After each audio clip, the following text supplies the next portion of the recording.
দেখা তো হবে না আর এই জীবনে, দেখা হবে জান্নাতে ফুল বাগানে।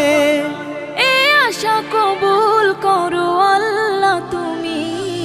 শহীদ হয়েছ তুমি এটাই জানি, শহীদ হয়েছ তুমি এটাই জানি।